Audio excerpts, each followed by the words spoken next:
Okay, so Tom, you were talking about Al Snow before the break. Go ahead.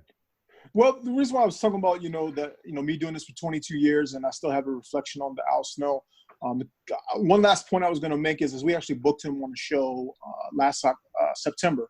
And I've been doing this for 22 years. He's my mentor, this, that, and the other. And he actually told me that he was proud of what we were doing and trying to keep the wrestling going in this area and, that sort of thing. And anybody that knows Al Snow, he don't throw around compliments to anybody. He's a self-made person. He's very, very, I always use the analogy of if you've done anything wrong, he'll tell you, but if you're doing everything right, he won't say a word.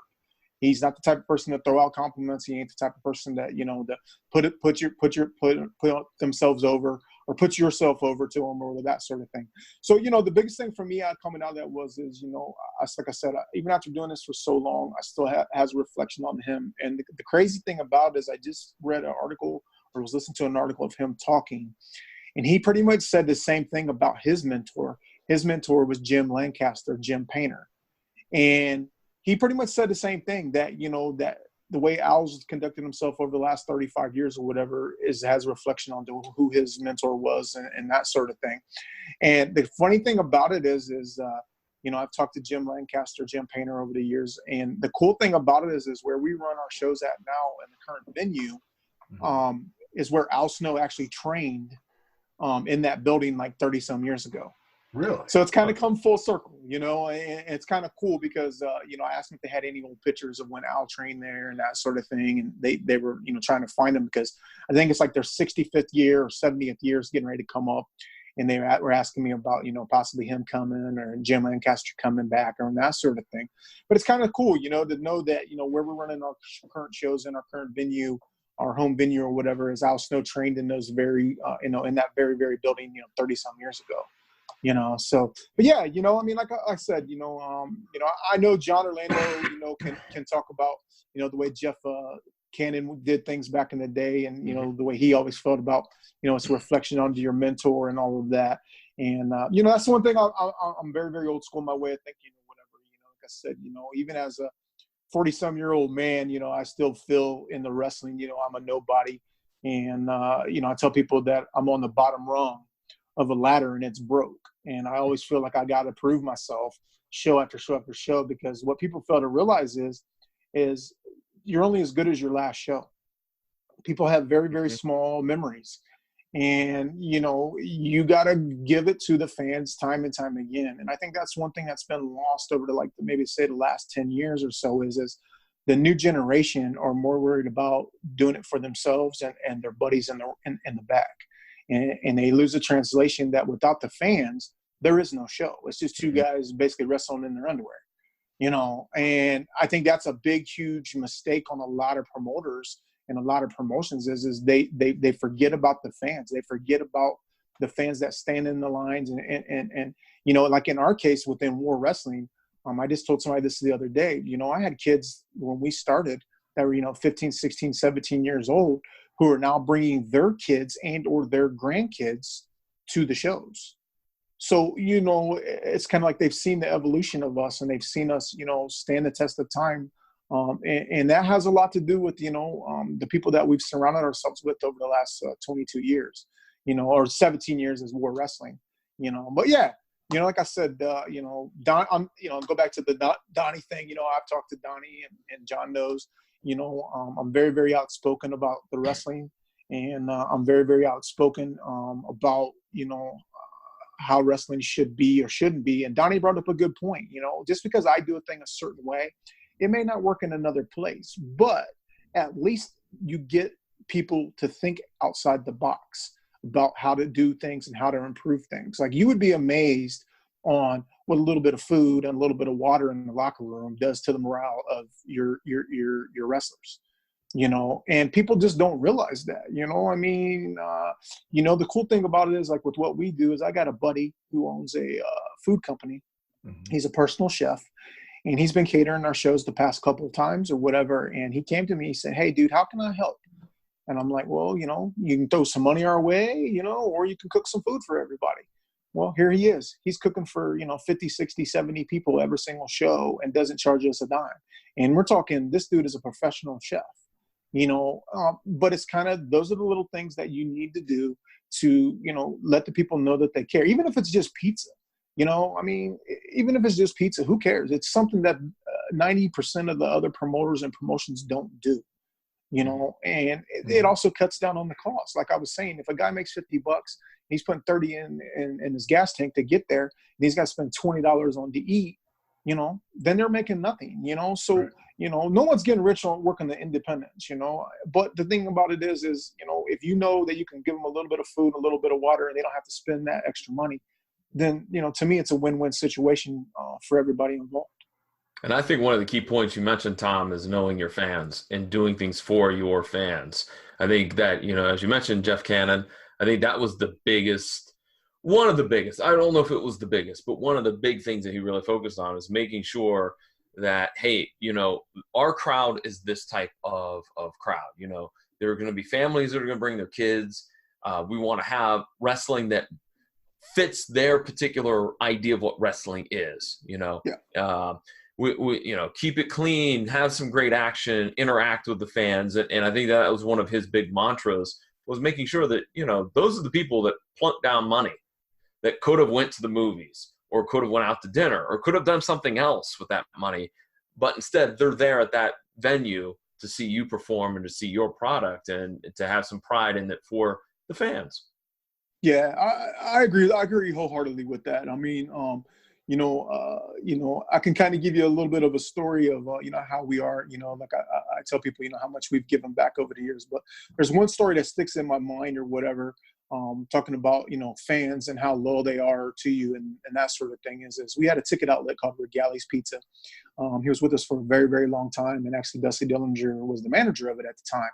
Well, they had a lady there that, she had basically came with the building per se. I mean, she had been there a long, long time. And she called me one day out of the blue and she was like, hey, we got a little bit of a dilemma. And I'm like, what the hell's going on? It's the week of a show. I'm thinking, the works, She's like, well, I got this family up here and there's a mom and a dad and they got 6 kids and they really want to come to the show. But I overheard them basically saying that they wanted to come to the show, but they were going to let their electric bill go. And she was totally freaking out about it, and so I was like, well, I mean, what do you want me to do? I mean, I'm all about giving back and this, that, and the other. And I said, well, tell them this. Say, buy 2 tickets for the parents and I'll let all the kids in for free. And this family, they started bawling. They were crying because guess what? That was their one time a month that they could go out as a family and have a good time. And guess what? Those kids will remember that show, those wrestlers, that venue, the time of their lives. And those parents didn't want to disappoint their kids.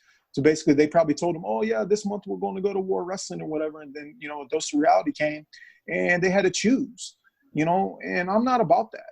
I tell people this all the time, we've donated tickets, I've discounted tickets, I've done whatever, because if, it's all about those memories, and without those memories or whatever, I want those kids to be able to look at their mom and dad that they're a superhero.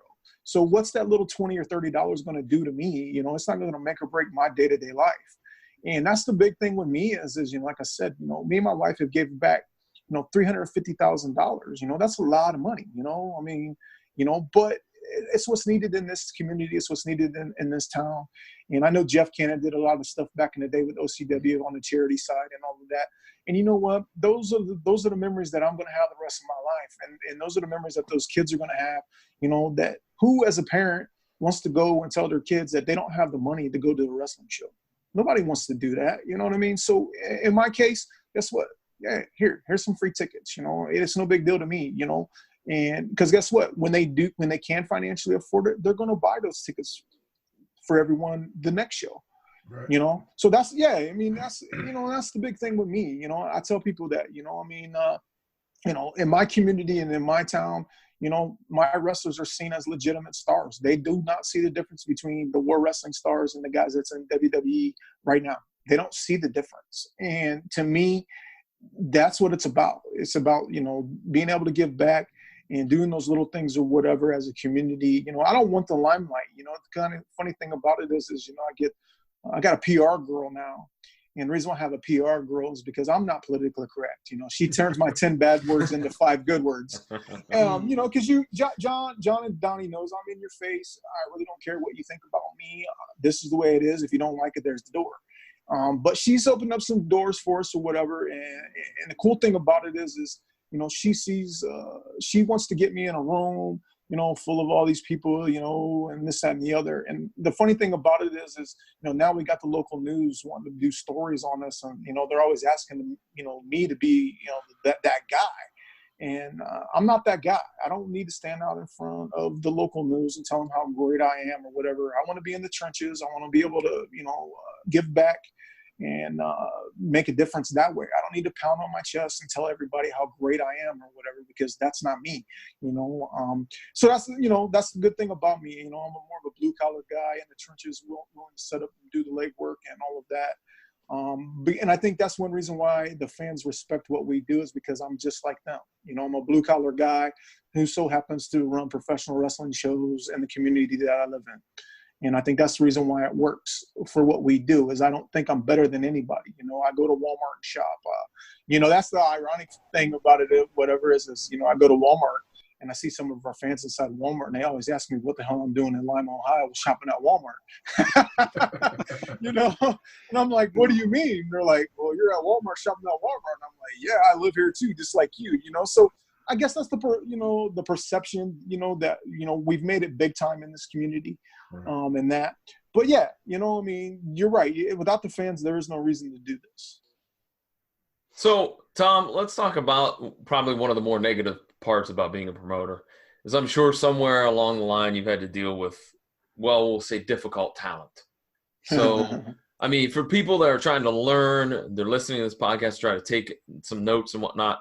Right. Maybe even Donnie, you can chime in. What's the best way to deal with those difficult folks? Get rid of them. Well, I knew you were going to say don't book them ever again. I knew that was coming, but I guess it just depends on what you mean by difficult. You know, I mean, I will tell people this all the time, and actually when I say this, it'll probably ring some bells with some of the OCW guys back in the day. And even some of the war guys, whatever, back in the day. But the only guy that's not replaceable is the one paying the bills. Yep. Okay. Yeah. Enough said. You know, and the reality of it is for every one guy that doesn't want to be there, there's 10 more that does. And, you know, you got to look at it. You got to look at it from that point of view. You know, I'll give you a good example. You know, I talk to people. I told you, you know, that I set rules and I have the expectations and this, that, and the other. Quite a few years ago, there was a gentleman by the name of Chad Collier. He got a WWE deal and he went to Japan, and he was the super indie guy back in the day with Matt Striker and all those guys or whatever. And I used him. And he was there with Chris Sabin and Alex Shelley and all these, you know, guys that were hot, Nigel McGuinness and all that. And I post rules at my show, you know, no swearing and this, that, and the other. And one of my big rules is no drinking and no dope smoking. And he was caught after the match drinking a beer. And I walked up to him point blank and said, dude, pack your shit and go. And he looked at me like I was a 3-headed monster. And I said, you know, you broke one of my rules. And he's like, oh, bro, it's after the show. It's this, that, and the other. And I said, yeah, but if I give you an inch, everyone else is going to take a mile. Mm-hmm. And he never worked for me ever again. Point blank. You know, I fired my own champion from our show. We did a show in Bell Center, Ohio at a fair and festival. And he showed up 2 hours late and demanded money and made a big, huge scene and this, that, and the other and all this other crap. And I legit fired him right on the spot. And he was our champion at the time. And it's just the fact of the matter is, you know, you got to treat this like a job. Could you go into your regular job and be an asshole without any repercussions? Nope. No, you couldn't. So guess what? I'm the boss. If you don't like it, I'll replace you. And a lot of people don't like that, you know, me saying that. But that's the truth of the matter is they have to know the ground rules, and they have to know that no matter what, you're not going to tolerate it. And, you know, I feel that we treat our talent good. I feel that, you know, I'm not saying we pay the best. I'm not saying, you know, this, that, and the other, but, you know, we have a history here. You know, the smallest show we've ever ran, house show in our home venue for fans, is 300 people. Not too many promotions can ever say that. You know, that in 17 years, the smallest legit crowd we've ever had is 300 people. When I tell people, 300 people, I mean 300 people. I'm not the typical promoter that I drew 150 and I'm saying I drew 300. So yeah. Right. But yeah, you're right. I mean, difficult talent is, my wife tells me all the time that professional wrestling as a promoter is grown-up babysitting. And I tend to believe that because you're dealing with different egos, you're dealing with different aspects of life. One of my big things right now is I'm getting ready to be 47 years old, and I got kids that are on my roster right now that are 18, 19, 20 years old. What the hell do I have in common with them other than professional wrestling? Right. Right. So you got to be able to let them know. You got to be able to lead by example. You got to be able to, let them know the ground rules. And, the veteran guys got to take these young kids off to the side and teach them the rights and wrongs. That's the big thing with me right now with wrestling is all these veteran guys want to talk out both sides of their mouths. And what I mean is, they talk about, they need to pay their dues and they need to do this and they need to do that. But they're also the same guy who wants that green kid to drive him everywhere and show up 2 hours late and leave 2 hours early and this, that, and the other. And, it's just one of those things, But as far as the talent, it's truly, truly a guessing game on dealing with difficult talent. I got some guys. I'll drop a name right now. I got a guy who wrestles for me. I've used him for like 10 years. And he's on the verge of being a big deal. He actually works for Impact Wrestling, which is Jake Something. And Jake Something, to me, is one of the most humble guys I've ever been around. And what I mean by that is he and I don't know if I'm name dropping or whatever, but his girlfriend is Ruby Riott that's in the WWE. Okay. Well, we had a show WrestleMania weekend, and he wasn't booked on our show. And I just assumed that he was going to be at the WWE with her. And I posted on our staff page that I needed a guy, had a cancellation and this, that, and the other. And he messaged me out. He said, "Brother, I'll be there. I'm like 2 hours away from Lima. Do you got that spot up?" And I said, "Yeah." Now here's a guy who looks the part, acts the part, could have been at WrestleMania rubbing shoulders or whatever with all the WWE people. His girlfriend's a WWE superstar. And when I questioned him about it, the one thing he told me he said, "I want to earn it on my own." And that totally blew me away. And that is a guy that I will go to bat for any day of the week, because guess what? He looks better than most of the guys. He's better than most of the guys. He's bigger than most of the guys. He has WWE connections, this, that, and the other, but he wants to earn it on his own. And to me, that speaks volumes about him as a person and as a human being. And you don't really find that too many times on the independent scene. Most of the time, guys want to not earn it. They just want to, rub shoulders with whoever and earn their, get that way. But yeah, I mean, that's like I said, but then you got the opposite of that, where you got a guy who's never done anything in wrestling, doesn't look the part, act the part or whatever. And, he's demanding more money and, he wants to be the champ and, his mom's mad if he isn't winning his matches, whatever else. But yeah, I mean, the whole gamut, what do you think, John? I mean, as far as that, have you ever dealt with when you was with OCW, dealt with people?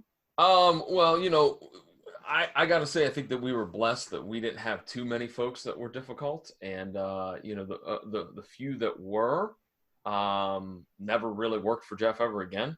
So it was just that, it was kind of the experience of, we're in a bad situation. Let's just tough it out, power through it. At the end of the show, we'll just deal with it then. Yep. So, I mean, but yeah, I mean, we had the same issues, folks not wanting to do, the biggest one that used to just blow my mind is, I don't want to do the job. Right. Well, guess what? Someone has to. So, well, here I got a funny story about that or whatever. Kind of doing that. I get it to the point now where I book things or whatever to because I want to see it, or I think it's going to be funny, or or whatever. And I play tricks on guys now. I make them play paper, rock, scissors. Yeah, but that always blew my mind. It's like, look, in regards to, there's a reason why we want you to do the job, because of this or that or this, and it's a bigger picture type of thing. Yep. And a lot of guys only see the small picture. They don't see the bigger picture of things. Well, but I can speak from a promoting aspect on that. most promoters only think show to show. Sure. They don't. Yeah. They don't think long term. They don't think that way. So that trickles down to the guys. You know, that trickles down to the guys thinking, well, you know, I don't want to lose because I'm going to lose my push, or, you know, whatever. And it's just, and that's inbred. You know, I can think of two guys right now who, you know, Donnie knows and you know, who worked for me for years and years and years and hardly ever won a match. And they were two of the most over guys I ever used, which was Dusty Dillinger and Jock Sampson. You know, Jock Sampson, you know, he would run his mouth and he'd get his ass kicked and the fans loved it. And, you know, Dusty Dillinger was the same way. You know, I mean, they were two of the most over guys I ever used in the history of our company that hardly ever won a match. I mean, yeah, Jock Sampson was our champion for a long time or whatever. But, you know, the thing is when it called for him to get his ass kicked, he didn't come to me and be like, hey, brother, I can't lose tonight. You know, you're exactly right. I mean, there's got to be a winner or a loser, and you got to think long. You got to think long term, and that's one thing I think. Going back to, you know, what one of our successes is I have a yearly meeting that when our anniversary show ends, we have a yearly meeting to where we know what we're going to do the following year, and we work backwards from there. And what I mean by that is we know what we're going to do, say for War 17, which is in February 2020. And we work backwards from there. So everything leading up from that year, going towards that show, all the angles and storylines and all of that is geared towards that. And to me, these fans follow the angles and the storylines, and then they have the payoff at the end. And a lot of promoters don't do that because, you know, they don't think long term what's going to put, you know, asses in the seats and fans in the stands and sell the most tickets. And to me, fans don't remember the moves; they remember the emotions. And emotions is what sells tickets. And people, you know, they'll argue with me till they're blue in the face. But guess what? If I seen, you know, the Big Show do a drop kick off the top rope, yeah, that's a move. But emotionally, I'm thinking, holy crap, that dude's 7 foot tall and he just did it, whatever. They're going to remember that. They're not going to remember, you know, a certain move, a certain whatever. You know, they want to be emotionally involved, you know. And that's one thing I tell everybody, you know, we're not reinventing the wheel here doing wrestling in the modern era. It's still good versus evil. It's still bad guy versus good guy. And a lot of people don't realize that is if you can get a fan to emotionally connect to where they're happy or they're sad or they're pissed off or upset or whatever, they're more likely going to dip in their pocket to see that payoff show after show after show. I don't need that $50 ticket that first time. I'll keep the tickets affordable. I'll keep them at $15 because guess what? I'm going to run 10 shows that year. So now that fan has just popped down $150 instead of $50. And they don't realize that because on top of that, that fan is buying merchandise. That fan is buying concessions. That fan is telling his friends, his family or whatever. Then that equals out to more ticket sales. And, you know, I tell people that I actually just had a thing at our last anniversary show. A buddy of mine who bowls with my wife, he had never been to any of our shows ever. And he wanted to support the show. He's like, dude, you guys support me. You know, our team name is War Wrestling. You pay for my shirt. You know, you did this, this, and this. I want to come to a show. I've never ever, you know, been to one. And he bought 20 front row seats at $20 a ticket. He handed me 4 $100 bills and said, hey, I will be there. Now, he wants to come every single show because he emotionally was involved. He was like, holy crap, this is just like the WWE and I'm 6 foot from it. And it's a lot less more expensive than the WWE, and I had just as great a time. Yeah. You know, so he was emotionally involved. He was he enjoyed what we were doing. You know, and I tell people that all the time.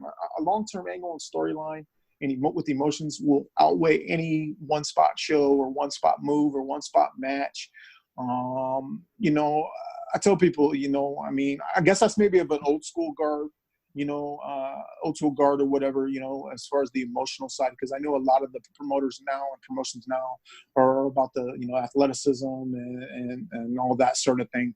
And I'm not like that. You know, I guess that that's maybe what separates me from a lot of the other promoters. I know Donnie's, you know, he thinks long term too, you know, and all that with certain talents he's using and all of that. And, you know, so I think it's just a different mentality than what a lot of promoters have. Mm-hmm. Yeah, and if I could add to that, it's like with the wrestlers and thinking long term, the difficult part of that is knowing you got the good wrestlers that aren't going to cause trouble, that are going to be there long term, so you can put that investment and that story into them. Because if you build a 3 or 4 month long story and they're a total jerk and you get rid of them, then you just wasted all that time and effort. So yeah, just having the right people in the right place is key. And just like going back to what you initially asked, John, about the wrestlers and how to handle them. Yeah, like promoters, they get a raw deal. I mean, even when I was a wrestler, not a promoter, I could still see it. Yeah, they get the people that talk great to them to their face, and sometimes behind their back they talk good. And then you got the ones that talk bad about them behind their back and talk good to them to their face, and then just guys that just flat out slam them for whatever reason. So there's always the good and the bad on the promoters. But what a lot of people don't understand, if you take just a normal 7-match card and they're all singles matches, that's 14 guys and gals, and you think you got the wrestling character persona, and we talked about this in a couple podcast episodes back. You got the wrestling character persona, you got their real life persona, so you're technically dealing with 28 personalities minimum, not counting the referees, not counting the announcers, not counting your people helping out. So every show you're dealing with 30 to 40 minimum different personalities, and that's a lot for one person to deal with and try to commingle and do. And some people don't get it. They just like, oh, well, he's a jerk because he's not giving me what I want. And it's like, no, I got 10 other people wanting me to do something else real quick, And yeah, I agree, Donnie, because that's where I told you, the grown-up babysitting comes into play. Yep. Yeah, and I think the other thing here, as I'll share real quick, look, we knew, and I say we because, I traveled with Adam Michaels for a long, long time in OCW. Adam and I always knew show day, go say hello to Jeff and then just do what you need to do, because he was always on edge. And I think he'll admit that. Until the show started, he was on edge that day. So we just learned, all right, cool. We'll go say hello. What needs done, we'll go to it. We'll leave him do his thing because, on show days, he was difficult to deal with. Show day, Jeff. Yeah. I mean, sorry, Jeff, but he knows it. I'm not saying anything he doesn't admit to. I got 17 years of that, so trust and believe. Me, put it this way, you can ask my wife this. We don't even talk the day of the show. We ride to the show together, and she leaves me the hell alone. I call it promoter mode. Oh yeah, oh yeah, absolutely. And the thing is you are right. I mean, just the pressure, because here's another thing that Donnie was talking about that I kind of wanted to relate to a little bit talk about the pressure. Think about this for 1 second. If the show bombs, who's forking out all that extra money? That's something that a lot of people don't realize or whatever is I hear this story all the time.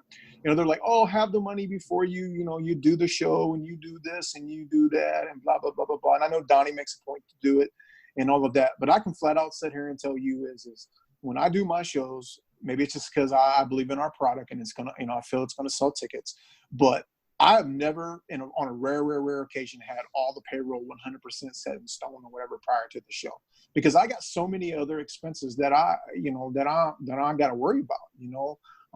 Building and insurance and commission stuff and flyers and tickets and posters and concessions and all this other stuff leading up to the show. I'm $3,500 invested in a show before I sell one ticket. And a lot of people don't realize that. But the reality of it is I believe in our product, I believe in our talent, and I believe it's going to sell tickets. But, at the end of the day, Donnie knows this, and I think even John Orlando knows this to a degree. We've all been involved where, you get the hot dog and the handshake treatment. And, it's just part of the business. I get it.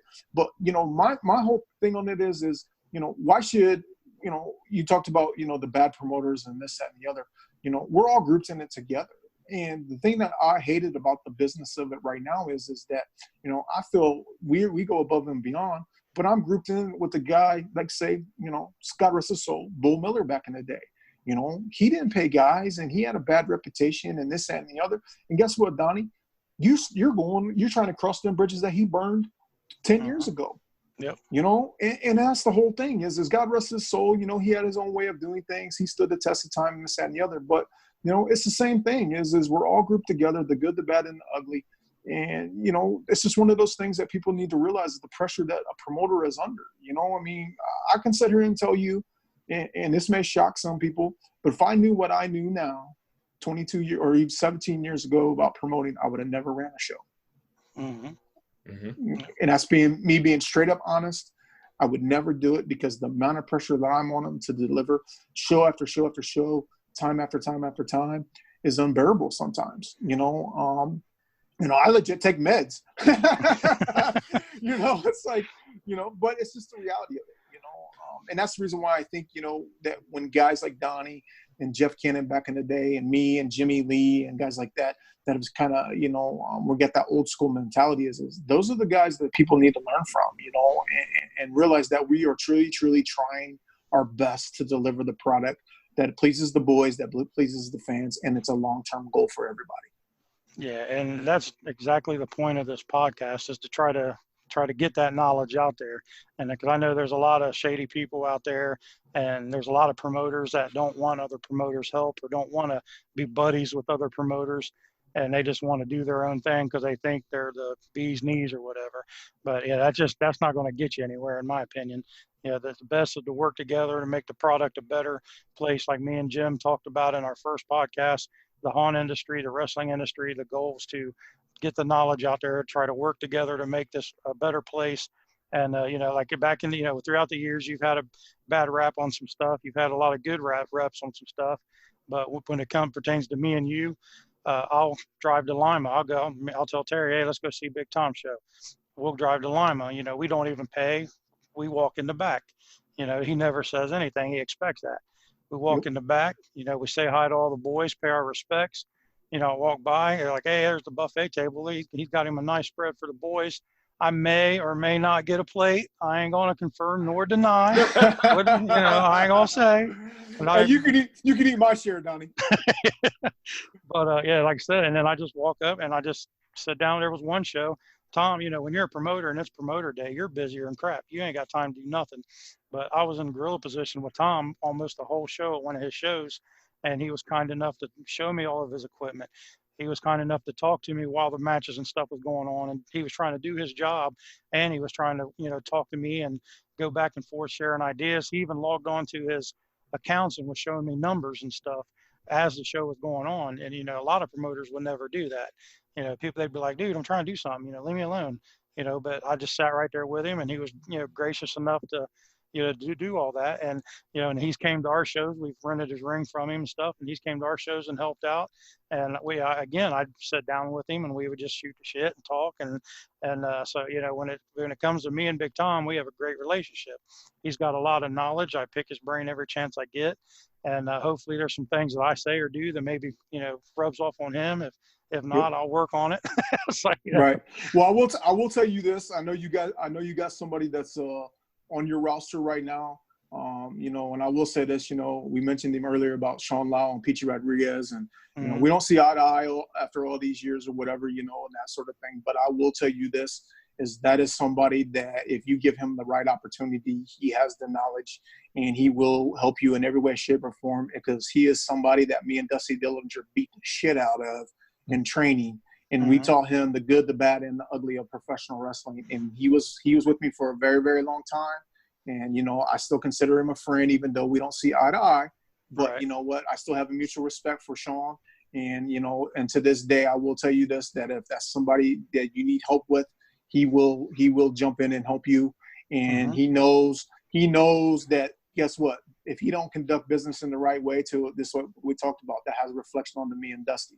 Yeah. And Sean knows that. And, like I said, but yeah, you're right, Donnie. I told you, if you ever needed me, wanted my knowledge and all of that, I would do it. And the crazy thing about it is after doing this for 17 years of promoting, I can count on one hand how many other promoters have came to me and asked me my opinion on things. And you're right. It has more to do with just our egos. And to be honest with you, I don't have an ego at all. I'm very confident in what we do and what we put forth on the table, but I don't have an ego at all at this point, because the bottom line is I want to be able to try to help other people. Like I told you, you asked me about the ring aprons, I called you right back, and I'm sitting there at my show. Actually, I was sitting at our show on 4th of July when you called me, and I said, hey, let me give him a call back or whatever. Let me, take 5 minutes out of my day to make sure that, that he knows what's going on with the ring aprons and all of that. And, that's what it's about. It's about helping. It's about, all of us working together, especially in Columbus. I will tell you this. I have a soft spot in my heart for the Columbus wrestling scene, only because I lived there for like 10 years and I never, ever ran a show there. And, so I think, you being able to do something there, try to build something there, whatever, I'm going to live vicariously through you guys. All right. So, All right, we're trying to make it work. We'll see what happens. absolutely. Well, I can tell you the clock on the wall is running down. And, Tom, we're going to have you on again because there's just so much more that we've got to cover. And we can't squeeze it all into one show. As a matter of fact, I think I'm going to make this 2 shows. Right on. Well, I will tell you this, guys. If you ever need me, just give me a couple of days notice, and I'll free up my schedule, and I'll make sure that I can help in any way, shape, or form. And if you guys got some listeners or whatever that want got some questions or whatever want to ask me, I will absolutely 100% answer them truthfully as best as I can. That's perfect. And is there any way that people can find out more about War Wrestling, about you?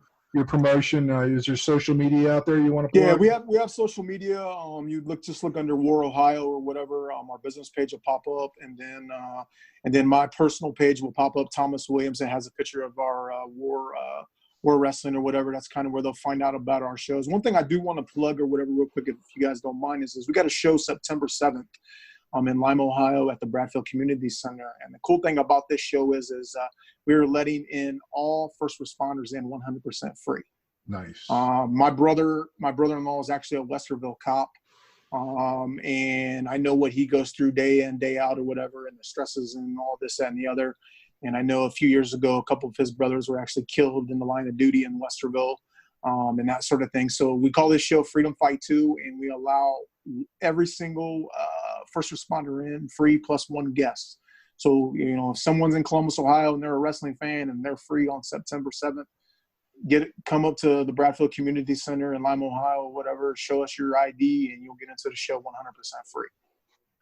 That's an amazing thing, and the first responders don't get enough respect, and this is a way to show them some of that respect, Tom. We appreciate that. Thank you very much. With that being said, gentlemen, it's been a great conversation, Tom. Yes. Again, we're going to have you on again. For those of you that are listening or watching, this man here has got a lot of knowledge. Pay attention to what he's talking about, because if you want to be a promoter or you're a promoter struggling, there's a lot of good information in this video and audio podcast. So stay tuned. We're going to split this into 2 shows. You're going to get more of Tom, you're going to get more of Donnie, more of John, and a lot more of me, Meat Hook Jim. We are Wrestle Horror. Thank you very much, guys. Have a good night. Thanks. Take it easy, guys. Thank you. Thanks for listening. Make sure you follow us on all of our social media outlets. Facebook.com/WrestleHorror, Instagram @WrestleHorror, Twitter @WrestleHorror, on our YouTube channel, the Wrestle Horror Channel. Also, you can find us at www.wrestlehorror.com.